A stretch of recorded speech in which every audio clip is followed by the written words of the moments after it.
Chuckle in it. I'm a reenactor. And for 36 years in the classroom, that's what I did, is I reenacted history. And what I would do is I would dress for the time period, and I would try to immerse my students in the time period and the era, the subject, and the culture, and by bringing in realia or manipulatives, those are artifacts or things kids could touch. But you have to throw the buzzwords in there, at least if you're filling out paperwork. And I would have the music for the time period playing in the background, so I had sort of a soundtrack to history. And I did this quite often in the classroom, for 36 years. Well, I'm not in the classroom anymore, but I have an entire room full of garb at the house. It's garb, not costumes. And I have a desire to preserve landmarks, record their passage. I have this passion for bringing the past to life. I like to play history detective. And I'm repurposing myself. So what I'm doing right now is I am involved in a very pretentious sounding mission Odyssey, where I intend to visit each of the sites in Alta California that had to do with the mission era and beyond. And so I'm visiting the missions, the assistencias, those are spin-off missions. They're eventually supposed to become full-fledged missions on their own, at least that was the theory. The estancias, those are ranchos that were set up to support the missions and food production. And the presidios, those are the fortifications that were set up to protect the missions and protect Spanish interests. Well, today I am leaving Mission Soledad, and I'm driving to another Presidio, the Presidio at Monterey. And I know there isn't much of it left. There's still one building, and there's also a bit of confusion because looking things up and reading about it, you hear the word Presidio for the Spanish fortification, and then you hear about the Presidio in Monterey, and then you hear that's a military base. Well, guess what? Those are two different beasts. And no, the Presidio that is the U.S. Presidio does not encompass the Presidio at Monterey. So that's going to lead to a bit of confusion. I hope to clarify that. So I hope you stick with me on my journey.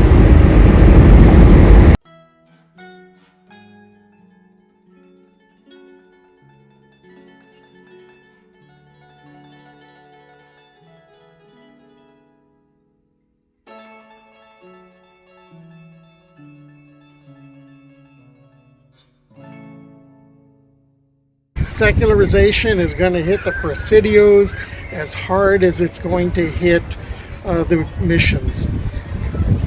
The Presidio Chapel, that was now a parish church.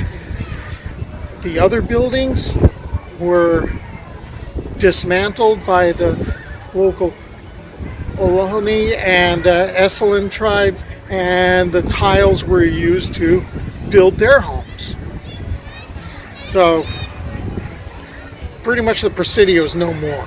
The 1830s saw the Mexican Californios everywhere on the defensive. From San Fernando to the Bay Area, missions, ranchos, and towns were subjected to a constant series of Indian attacks, with large numbers of horses and cattle being taken and many people killed and injured. Valley Indians, usually Yokuts but also Miwoks, crossed through the various passes and raided seemingly at will. And at this point, the Mexican forces were considering building fortifications in those passes. their purpose had turned from offense to defense.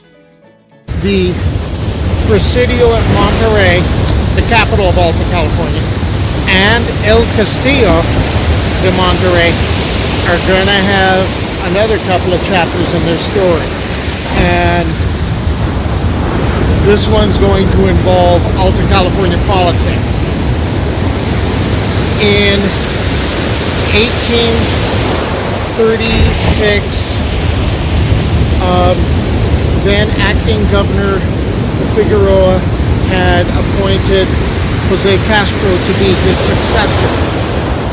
Well, there's a lot of tension between Mexico and the Californios over who's going to be running Alta California. And while the Californios were content to be part of Mexico, they just simply wanted Californios in office. Well, that didn't happen. The powers that be in Mexico appointed a man named Gutierrez. Said, okay, you're the governor now. And what ended up happening is the beginnings of a revolt started brewing, and part of them centered around a man named Juan Bautista Alvarado, and he was supposed to be arrested by Gutierrez, but he escaped and he went over to Mission San Juan Bautista, and he hung out there, and he started working with an American named Graham, and there was talk about, hey, help me with this revolt, help me oust Gutierrez, and we'll make California independent. And what ended up happening is a number of volunteers showed up, including Jose Castro, who was originally supposed to have been the governor, and they ended up marching overland, and they took over El Castillo because it was really undefended. All right, that's why they took it over. But now they figured, all right, let's take a page from Bouchard's book. Let's turn the cannons and we'll point them at the Presidio, and we'll tell the governor he needs to surrender. And if he doesn't, we start shooting. Well, what ended up happening is apparently they could find one cannonball that fit one working cannon, and they fired the shot, and by pure luck it hits the governor's house and goes through the roof and scatters tiles and scatters the governor's followers, and the next day he surrenders. Well, now Alvarado steps in and he's going to take over. He's going to run the show, and at first he's talking about declaring California independent. So what will end up ultimately happening is that Alvarado gets appointed by Mexico to be the governor of Alta California, and Alta California remains with Mexico. There will be another story involving the Presidio de Monterey and El Castillo de Monterey, and this time it's going to involve the U.S. military. What's going to end up happening, I guess, is the Castillo had gotten really cleaned up and reinforced, and the guns were in good condition, and the United States and Mexico were kind of grumbling at each other, and there was a Commodore named Jones who was in charge of the Western Squadron, who was told to be prepared that if is the big word here, if the United States and Mexico enter hostilities, he was to seize control of Monterey. Now, in October of 1842, I guess that if got ignored, and Commodore Jones sent troops in, and there was a party that went up to El Castillo They marched about something like 400 yards or 400 feet, and they're marching 6 abreast up to the Castillo, and they noticed there were cannons pointed at them, and the cannons were loaded. They were all set to go, and there were soldados with smoking matches there, and for some reason the Mexican forces chose not to defend El Castillo, and Governor Alvarado was given, well, not much of a choice. He was told to surrender, and the governor did so. And the next day the truth came out, and Jones kind of looked at his orders like, if there's hostilities, he was to attack. Well, there weren't hostilities yet. Those would be about 4 years in the future. So what Jones had done is he had invaded a sovereign nation and kind of had to backpedal. Sorry, but they'll have a chance to have a do-over in 4 years. In 1821, Mexico achieved its independence from Spain, and one of the ways that Mexico found to raise money was to lift all the trade restrictions that Spain had imposed. Spain did not allow Alta California to trade with the outside world. Of course, there was a lot of smuggling going on. But now, Mexico has decided that instead of banning this, what they would do is they would tax trade with the outside world. So, here to collect money from any trade conducted in Monterey Harbor, this custom house was built. Okay, great moneymaker. The reason I'm mentioning this, there's a connection with the Mexican War. On July 7th, 1846, John Drake Sloat raised the American flag here and declared that California now belonged to the United States. Okay, it wasn't Commodore Sloat who raised the flag, although he tends to get a lot of credit for it. He probably remembered Commodore Jones's blunder in 1842 when he invaded Monterey. And so what he did is he ordered Captain William Mervine the high honor of going in and raising the flag above the custom house. And the only shots that were fired were a 21 gun salute from the squadron that were in Monterey Bay. So Monterey was taken without a shot fired in anger. Now other American forces would be showing up at Monterey.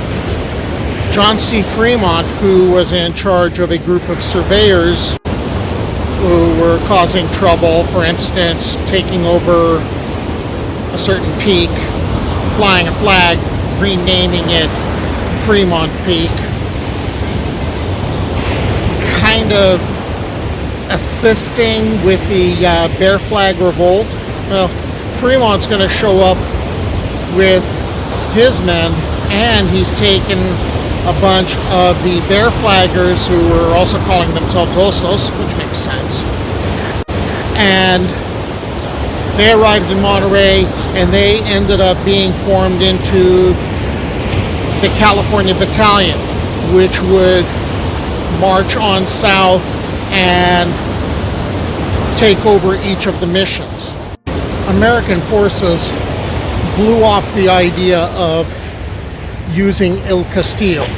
Besides, there were no guns. Mexican forces had, maybe anticipating what the Americans were going to do, had taken the guns to San Juan Bautista and buried them there. So what the Americans would do is they would go further up the hill because they decided the position of El Castillo really stank. And they created a new fortification, which mostly was going by the name of Fort Mervine, although it also was called Fort Stockard, Fort Savannah, named after Sloat's ship, Fort Fremont, and sometimes known as Fort Halleck. The Holy See created the Diocese of Monterey in 1849 in the midst of the gold rush. Pope Pius IX ordered Joseph Alemany to a private audience and told him, over initial refusals, "You must go to California. Where others are drawn by gold, you must carry the cross." As the new bishop, Alemany designated the Royal Chapel as his pro-cathedral. It was he who convinced both Presidents James Buchanan and Abraham Lincoln to return mission properties to the church. Starting in 1856, a series of successors would enlarge the chapel. The territory of California became the state of California in 1850, but Monterey, which had served as the religious capital and the capital under Spanish and Mexican government, did not end up becoming the state capital of California. There was the Constitutional Convention that was held here in 1849, when 48 delegates met for 6 weeks and created that Constitution, which, by the way, made English and Spanish the official languages of the new state. But the new capital would be San Jose. By the way, Juan Bautista Alvarado, who had become governor in that 1836 coup and who resigned in 1842 when the U.S. invaded and kind of messed up, he was offered the job of being governor for the state of California, for the United States. The former governor of Alta California said no to being governor of the state of California. From 1852 until the beginning of 1865, what's now being called Fort Halleck was deactivated. In the closing months of the Civil War, the old fort on the hill was reactivated and was renamed for General Ord. But by October of 1865, it had been shut down again. Even though a sizable number of troops were stationed here after the Spanish-American War ended in 1898, the barracks were not redesignated as the Ord Barracks in honor of Major General Ord from the Civil War until 1903. And in 1904, it was decided that the name of the Presidio would be preserved, and this was redesignated the Presidio of Monterey. Okay, here's our count. And because it's always fun to say mission accomplished, 13 missions accomplished, 7 asistencias or spin-off missions, or mostly the remnants. They've been documented. A couple of estancias, that's taken care of. 3 presidios, done. So now it's time to go from Monterey over to Carmel and track down the 14th mission we're going to hit, second mission created, Mission Carmel. I hope you stick with me on my journey.